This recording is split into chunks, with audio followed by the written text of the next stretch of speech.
Hello, and welcome to Trans Truth, the podcast dedicated to dispelling myths, fear, and ignorance about transgender people. Along the way, we'll be sharing items of interest to the transgender community, from political and news events to health, fashion, and beauty.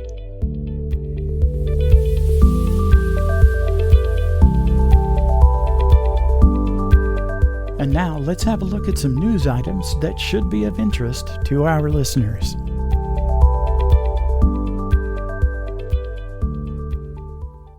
On Tuesday, March 8th, CNN reported that Texas Children's Hospital has halted providing hormone therapy for transgender children. This is in response to the recent actions taken by Texas Governor Greg Abbott and Attorney General Ken Paxton, according to a statement released by Texas Children's Hospital. The hospital also stated that the hospital's mission is to create a healthier future for all children, including transgender children, within the bounds of law. It should be noted that this so-called law is nothing more than a directive to the state's Department of Family and Protective Services, which has already been challenged in a lawsuit brought by the ACLU. The New Hampshire Bulletin has reported that in 2021, more than 30 states initiated anti-trans legislation. The New Hampshire Bulletin has reported that in 2021, more than 30 states initiated anti-trans legislation, with at least 7 more joining this movement in 2022. From the article, quote, "Researchers and healthcare providers do know, however, that the bills will harm transgender young people, prohibiting gender-affirming care like puberty blockers or barring transgender-inclusive athletic programs, impose real and devastating risks on transgender youth. Transgender people who do not have access to the kinds of hormone therapies that are being outlawed are 4 times more likely than cisgender people to struggle with depression. They are also 9 times more likely than cisgender individuals to attempt suicide. Put simply, gender-affirming policies and supportive healthcare therapies are life-saving," end quote. Having identified an issue that they believe will catalyze conservative voters in the upcoming midterm elections, Republican strategists are targeting transgender children. While there is virtually no evidence to support the fear-mongering "save the children, please," and ample evidence that the result will actually harm these vulnerable youths, the message appears to be an easy sell to their chronically fearful and ill-informed base. So, hello again, and welcome to episode 2 of Trans Truth. I am Kelly Nelson. You can call me Aunt Kelly, and I am joined by... I'm Jeri Ann Young. And on today's episode, we are discussing transphobia, which is, according to Merriam-Webster, Transphobia is the fear, hatred, disbelief, or mistrust of people who are transgender, thought to be transgender, or whose gender expression doesn't conform to traditional gender roles.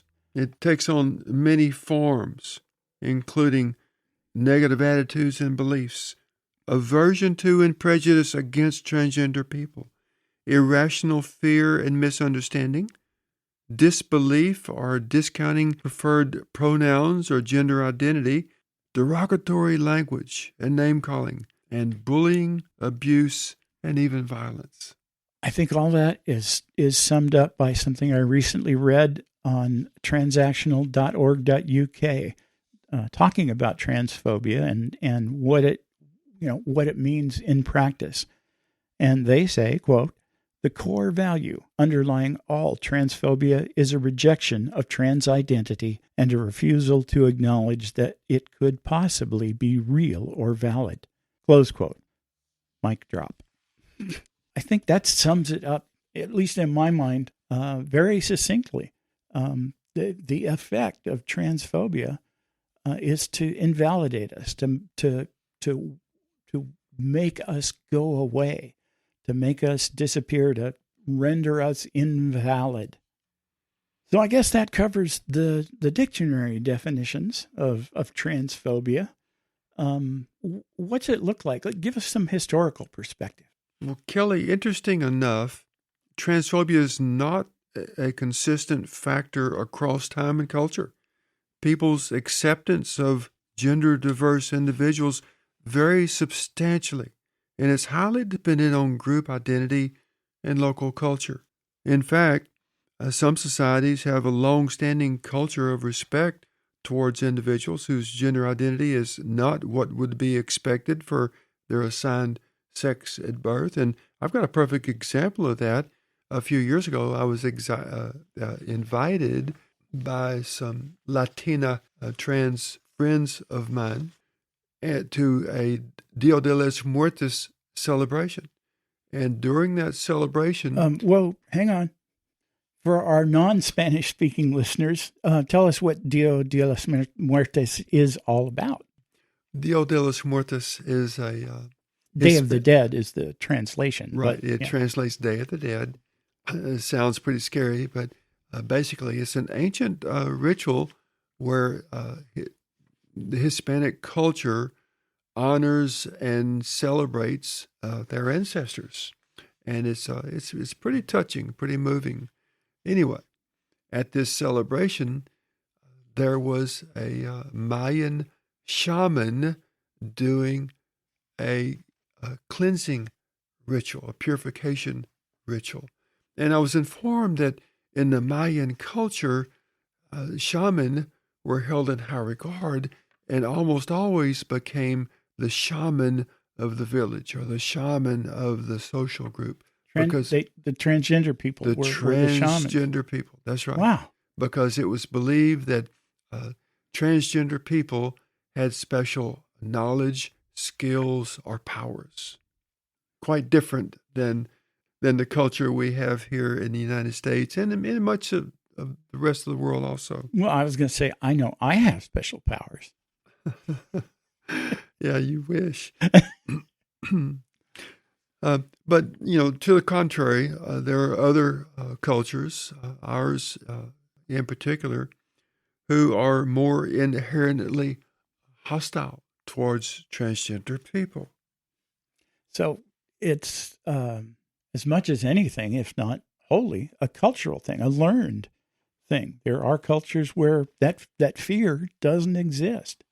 That's right. Yeah. I suppose we could talk about the effect of tribalism, the fear or the mongered fear of the other being more prevalent in some cultures than the other. It is. And, it's almost an animal instinct. It seems some animals will attack other animals simply because they're different.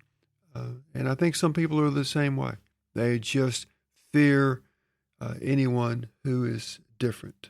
Okay, so we've pretty well established that in many cultures, especially, well, not uniquely, but certainly in the U.S., transphobia exists. So where does it come from? It obviously doesn't happen by itself. So what gives rise to the transphobia, the fear of trans people? And I would say that it's hatred. It's a learned hatred. And my definition of hatred is a combination of fear and ignorance. Obviously, we fear things that we don't understand. We're certainly taught to fear many things that we don't really understand. And ignorance is a huge factor. There's a vacuum of information about transgender people in our society. Some people are transphobic because they have misinformation or no information at all about trans identities. They may not be aware of transgender people or trans issues or personally even know anyone who's trans. That's correct, Kelly. And it seems that transphobia is systemic in our culture to a great extent. I think we all know individuals who may not think of themselves as transphobic, maybe even consider themselves an ally, but still exhibit transphobic behaviors and beliefs.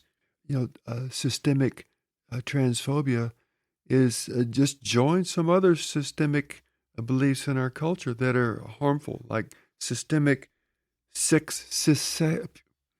Let me try that again. Systemic cis-sexism. Well, that's easy for you to say. Yeah. What do we mean by cis sexism?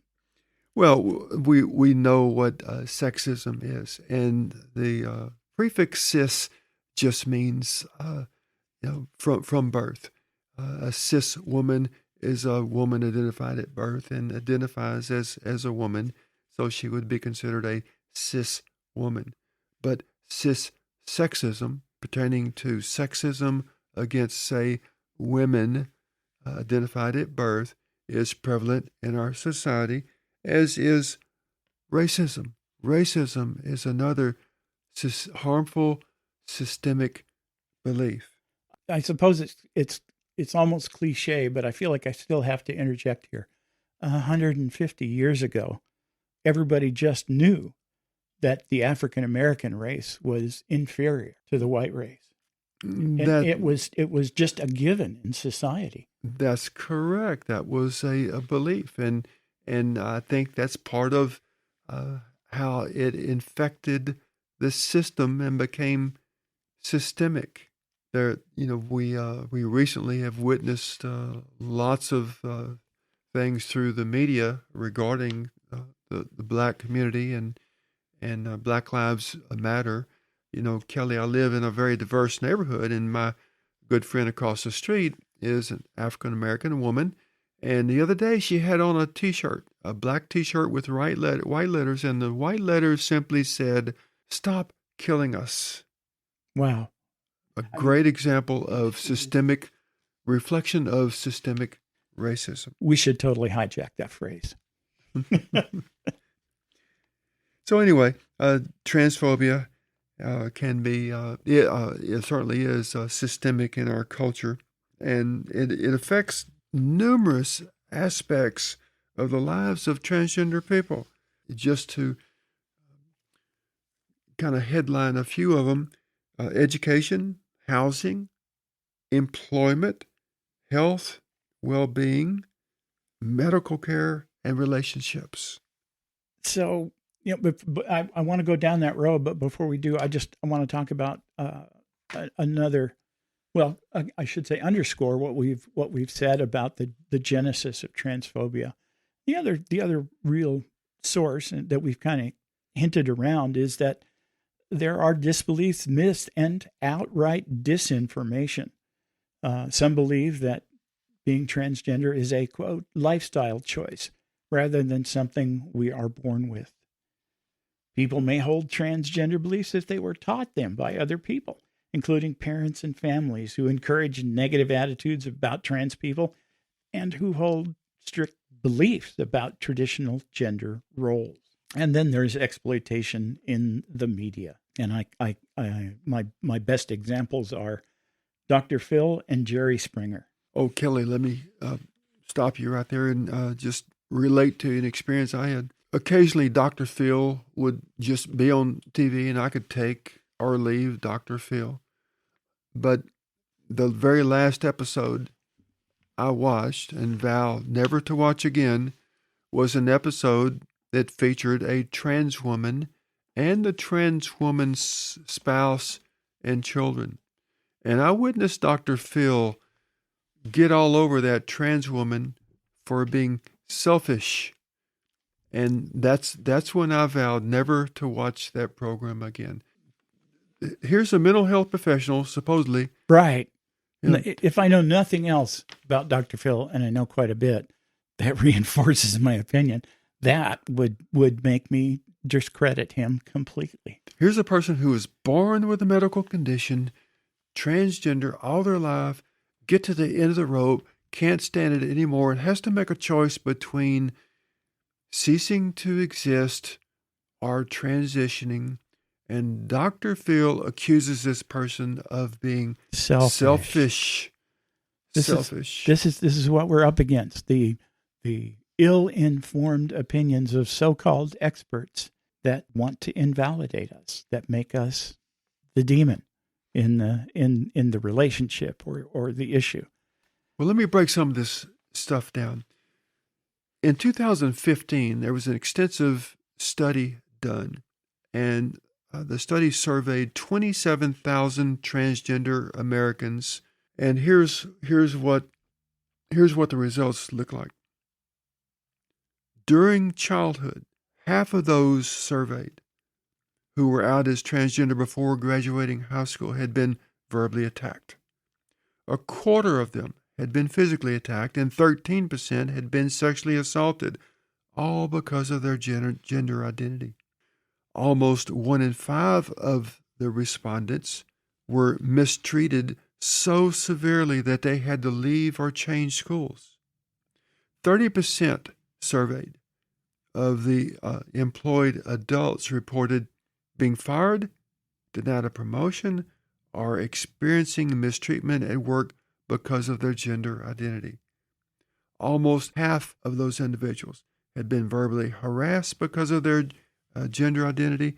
9% had been physically assaulted, and 10% had been sexually assaulted just in the previous year of the survey. When I hear these numbers, and I get images in my mind of what individuals that experience this are going through, I can't help but think of Rosa Parks. I'm not saying that the two issues are equivalent, but one is a metaphor for the other. A person, just because they're slightly different, experiences amazing hatred and discrimination. Well, Kelly, I never thought about that, but Rosa Parks can definitely be a metaphor. That woman simply wanted to ride a bus to her destination. Right. That's all. Yeah. She's just another woman going to work. And that's a reflection of the issue that we're talking about today, transphobia. Transgender people just want to live their life. They just want to live their life without harassment and abuse. Well, I've got some statistics too. Are you through with yours? Yes. Okay. Oh, let me throw out one more statistic. There's not much help. 58% of those surveyed. Well, let me take that back. In the survey, there was a group who had reached out to law enforcement about the harassment they had experienced. 58 of those who had reached out to police reported that they were mistreated by the police. They were mistreated by intentionally misgendering and sometimes even sexual assault. I read a similar article just recently. I promise to dig it up and we can talk about it in a future episode, but it's still ongoing. It's gotten better. Sensitivity training of all types is now a staple in most police departments, but its adoption, the uptake of the lessons that are taught there, is still pretty spotty. There are still horror stories of transgender people being mistreated by the police, victims of crimes being mistreated by the police. So I wanted to dive into the crime statistics, or I should say the statistics, the sad statistics on discrimination against trans people a little bit deeper, and talk about violence, in particular murders of trans people in the United States. In 2020, there were 26 trans people murdered. That's bad enough. But in 2021, there were 53 trans people murdered in the United States. That's a jump of over 100% in 1 year. Why? Why do you think that is? Well, Kelly, look at what has transpired in recent years with legislators and passing laws and restroom bills and bills prohibiting trans kids from participating in sports and threatening to take trans kids from their parents if the parents seek out any kind of health care, affirming health care for them. It's like it's given our culture permission to be transphobic. That's exactly it. And by the way, don't steal my thunder. I got a rant coming up here about the recent rounds of legislation. But yeah, I think it's well, without pointing fingers, I'm going to point my big fat finger at the previous presidential administration, who during their campaign and their run exploited fear of the other. Oh, exploitation is a great word. That our previous president campaigned that he would be a supporter of the transgender community. Yeah. And right after he got elected, declared that transgender people were no longer fit for military service. Right. Nor protections on the job against harassment. Yep. And the transgender community is just one victim of the we'll turn that our society, certain segments of our society took during that sad period in our history. And we're still feeling it. Right. So right after they were elected, they did a 180 on not just trans people, but a lot of different groups, and used that fear of the other to whip up their base. That's exactly right, Kelly. It obviously is just a political ploy to reach out there to the far right and gather votes from those who are transphobic. They're capitalizing on the transphobia.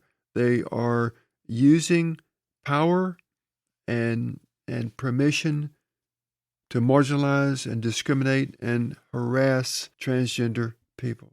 Yeah, exploiting their base's fear of the other has long been a GOP standard play. Last year and this year, especially so. I mentioned earlier in the news segment, that last year 30 states had legislation targeting transgender children.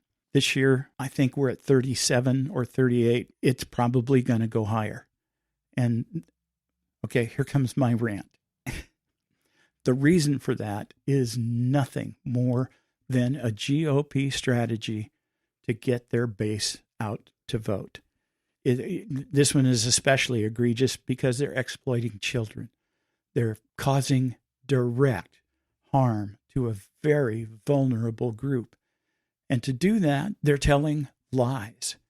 They are, and their media mouthpieces are putting forth the lie that healthcare for transgender youth includes castration, sex change surgery, mastectomies for trans boys.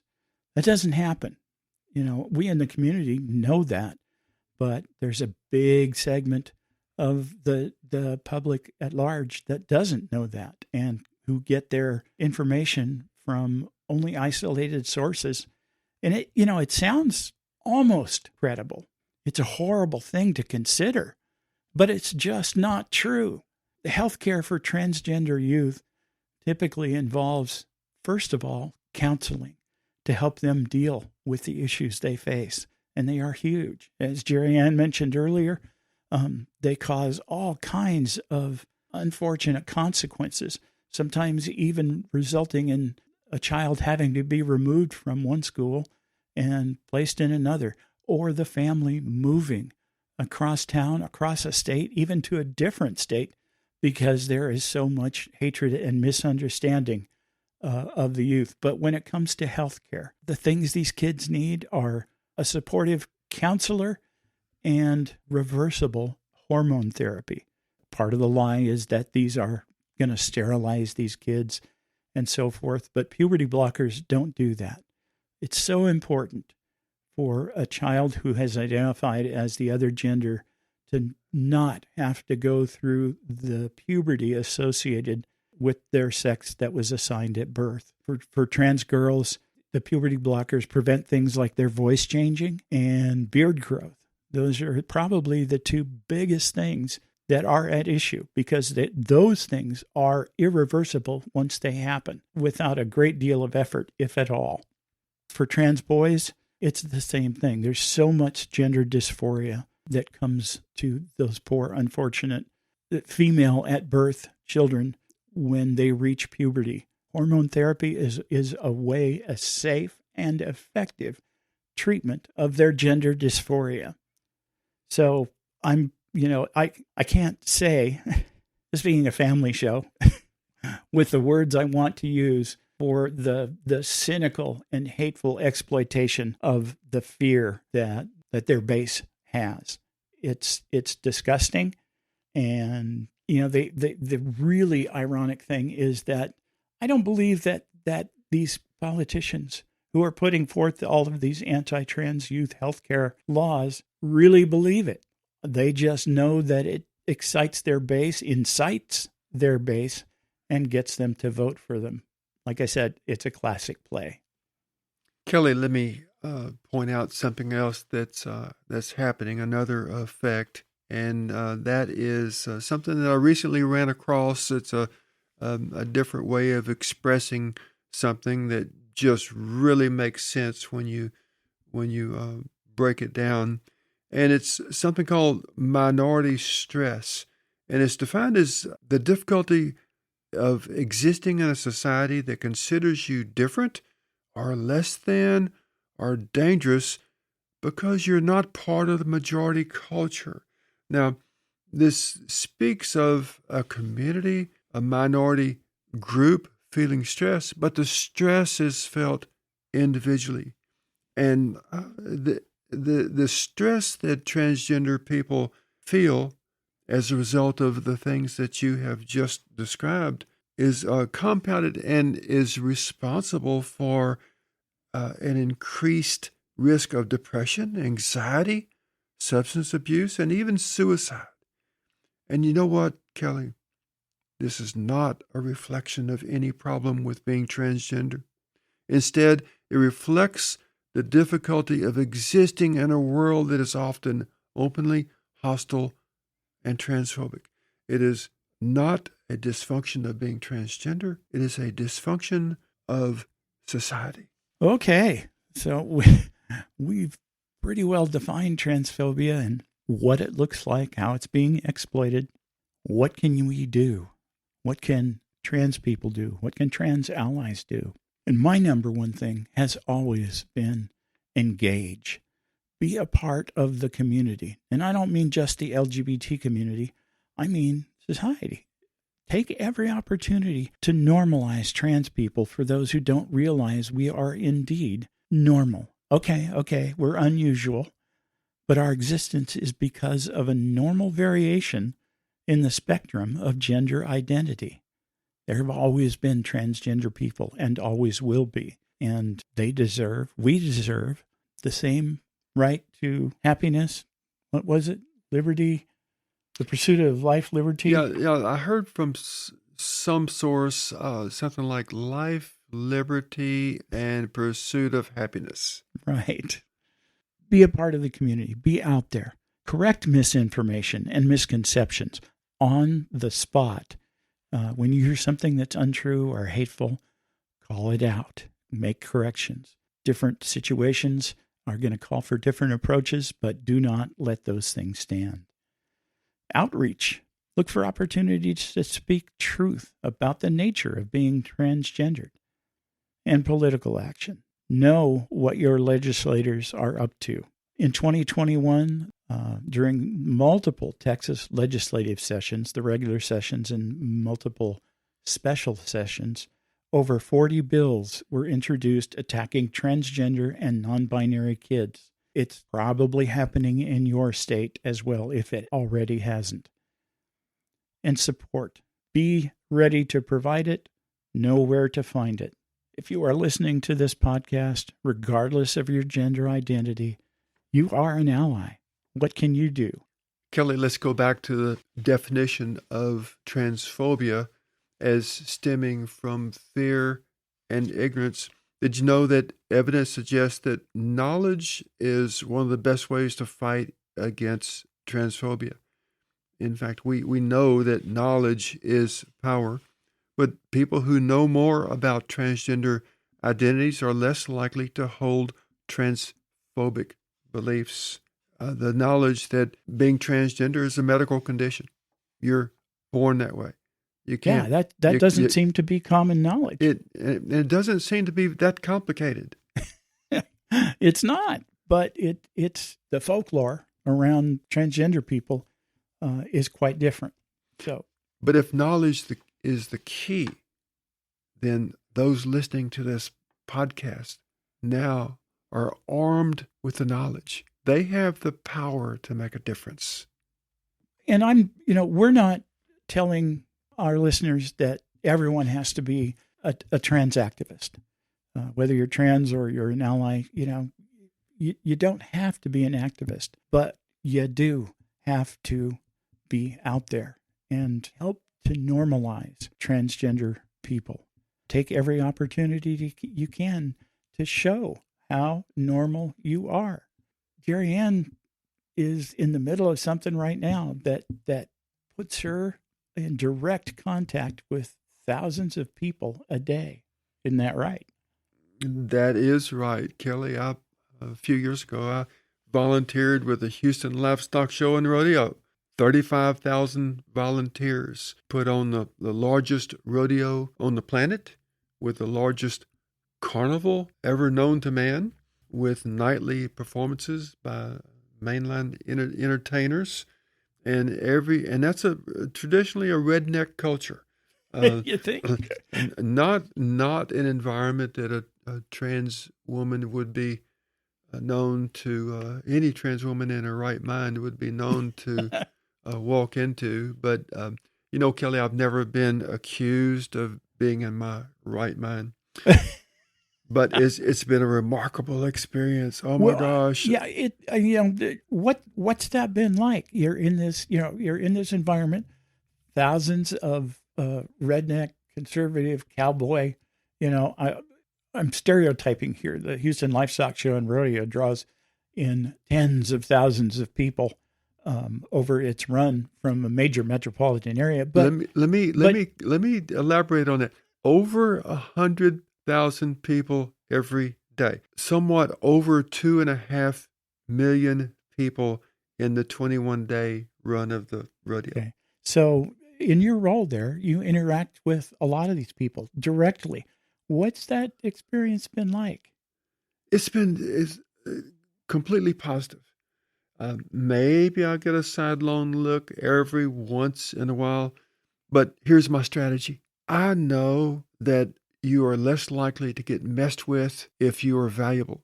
The more valuable you are, the less likely you are to be harassed. And so I set about to make myself valuable. If I have a guest that asks directions on how to get to someplace on that huge piece of property, it's extremely complicated, I will say, come on, let me show you. And even though my legs are about to fall off, my feet are yelling at me, and my back hurts, and I'm exhausted. So nobody has run away screaming absolutely not when confronted by this giant trans woman. No, and especially my teammates, they seem to respect me, and but it's kind of hard to have a problem with somebody that walked in with 10 dozen cookies for you to enjoy. But that speaks to what I'm talking about. Be valuable, be good at what you do, become indispensable. Kelly, I have postgraduate work in leadership in different areas, and one thing that's just a premise in effective, and speaking of effective leadership, is the dynamics of power or value to an organization. And those dynamics are charisma, coalition, blackmail, and being indispensable. Well, I don't have anybody to blackmail. I don't have a coalition yet. Well, I'm gaining a coalition, I guess. Nobody ever accused me of being charismatic. But you know what? I can work at being indispensable. So I practice doing well at what I do. I work hard at learning my job and doing it well. Well, I think we're just scratching the surface on things that you can do to help be the change that we want to see in society. And it's giving me ideas for another whole episode. So I'll make some notes here shortly. But just to sum up, it is being out there and letting people see just how not the other we really are. It's that simple. That's right. Yep. Well, thank you again for joining us for episode 2 of Trans Truth. We will be back with another episode very soon. Thanks again.